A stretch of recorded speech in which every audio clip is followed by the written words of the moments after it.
はですね、握りの手数を減らす編ですね。はい。やっぱり同じ手数でやってると、どうしても、ある程度でスピード感っていうのは壁ができちゃうんですよね。はい。それはなるべく早く握る方法なんですけども、そこの、どういうふうにしたら握りが簡単に出来上がるのかっていうところもやっていきたいと思います。こちらが、小手返しの方法なんですけども、ネタを取ったら、わさびをつけておきましたと。それでこの丸を極力きれいに作っておいた方がいいです。はい、で上下を押さえて親指でこう空気穴開けるんですけど、なんで上下を押さえるかっていうと、上下にビョンって飛び出ちゃうからなんですね。親指で潰しちゃうと。そうすると親指で後から締めるのが大変になっちゃうんで、なるべく上下を押さえて空気穴を開けて人差し指でさらに潰すと。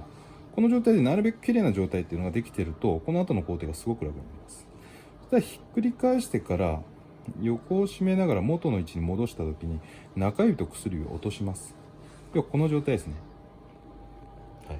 自分の握り方の場合は基本的にはこの握り方になっています。元に戻した時に、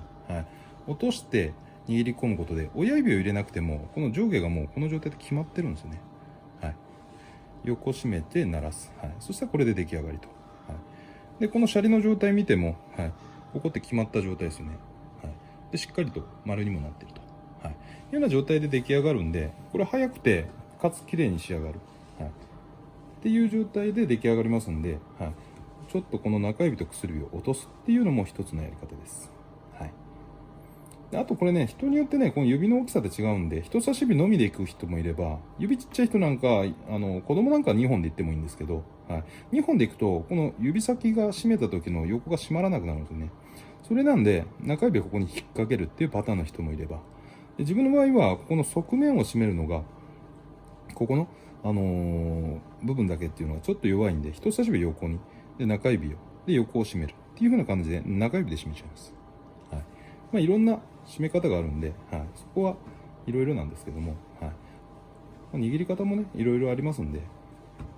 なるべく手数を少なくべたつかずに、綺麗な方法で握ってあげるといいのかなと思います。ではこれで落とすですね。1、2、3でこの時にここを落としてあげる。こんな感じですね。落としてあげて鳴らしてあげる。で完成です。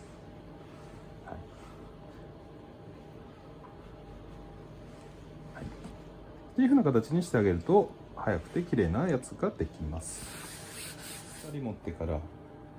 でこの時にシャリをしっかりとまとめる、これをしっかりやってから1、2でそのまま横でこれで決めます。この1、2のこの2でもう要は決めてるってことですよね。でひっくり返してそのまま置いてあげるという風な形で寿司を作ることもできます。ただこれ必ず崩れます。だけど例えばケータリングですごい人数いっぱい握らなきゃいけないっていう場合なんかは、スピード感としては速いんで、これで決めていくっていう風なやり方も一つです。なんでただこれ手抜き仕事なんで基本としてはやりたくないです。だけどスピードでガンガン握らなきゃいけないっていう場合とか、あとシャリマシーンでシャリ玉がロボットでポコポコポコポコ出てくる状態なんかしたら、もうシャリ玉自体が決まってるから123で、もう変な話この空気穴もはしょったりします。っていう風な形で握りを作ったりっていう風な荒技もあります。ただこれは荒いんで、基本としてはあまりない方がいいのかなっていう、おすすめじゃないんですけど、時と場合によってはやんなきゃいけないことも状況としては出てきたりするんで、いかようにもね臨機応変に対応できるような感じにはしておいた方がいいのかなっていう手法として紹介します。であと握りのスピードを上げたい人っていうのはシャリを取るスピードっていうのをとことん上げてください。シャリを取りやすいように必ず手前側にしておく。で下側が滑らないようにしておくとか、簡単なことなんですけどね。で手酢をつけたらシャリを取っておくと。この丸を作るスピードが速ければ速いほど、要はスピード感っていうのが上がってきます。はい、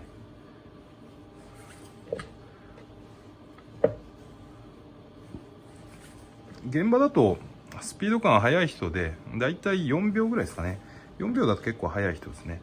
で普通の人だとだいたい1貫握るのに6秒、このシャリを取るのにだいたい2秒から3秒っていう風な形で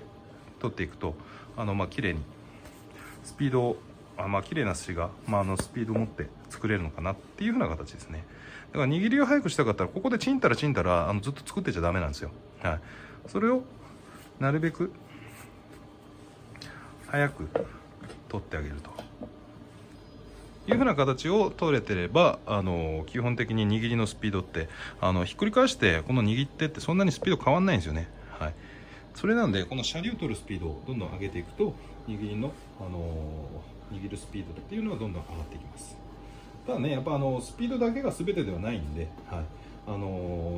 状況によって使い分けられるっていうことですね。はい、だからスピードを求めなきゃいけない時にじっくりとゆっくりとやったらお客さん行列並んじゃって、はい、どうにもこうにもならないんですよね。ただ職人さんっていうのはいろんなどの状況下に置かれてもその中で一番最善の策が取れるようにいろんな技術をやっぱ持ってた方がっ